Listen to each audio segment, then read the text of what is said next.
We all want full control of our life. We think that when we are in control, we can manage, we know what will come up, and so on and so on.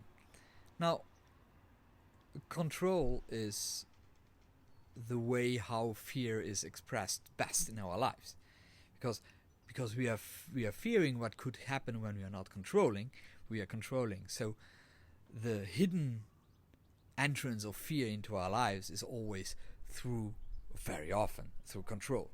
So controlling ourselves, like by having everything measured, everything controlled, controlling others, by manipulating them, and so on. Now, how does control played out in my life? Like, as an entrepreneur, I was one of these guys who had it all figured out in my head. It's like I had plan A, B, C, D, E, F, G, and that worked out sometimes, I have to admit. Sometimes it was good, but on the greater scheme, the day where I lost control was one of the most darkest days of my life. And that was happening when at one moment in time I couldn't get the financing right for one of my companies, and I had my board sending me out of the boardroom of my own company. Now, loss of control is not something negative.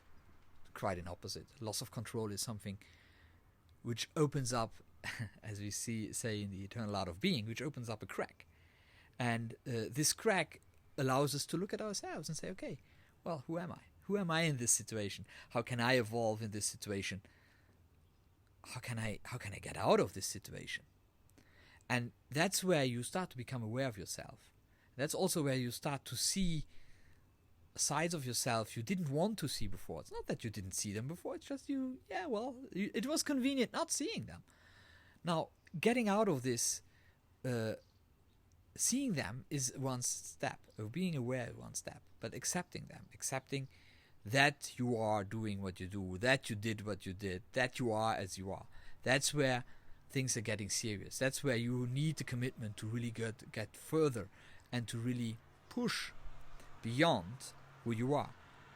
That's where most of the people are actually not achieving or not going further, because what they see or what they should have to accept is for them too painful. So they rather go back to where they were before. So like that they can say, okay, I tried. And that's fine, because we all can only accept when we're ready to accept. And some things in our lives are difficult to accept. Some things we will take time to accept, and that's totally fine. What is important to know is that acceptance is like everything else. Acceptance is like a muscle. When you train it, you become good at it. So start to accept things in your life. Start to accept little things. Start to accept that you maybe sometimes take the piece of chocolate. Accept it. That's how it is. Will not kill you. Will give you maybe over the time some grams more on the balance. So what? Accept who you are. Accept what you are. That doesn't mean that you cannot change it.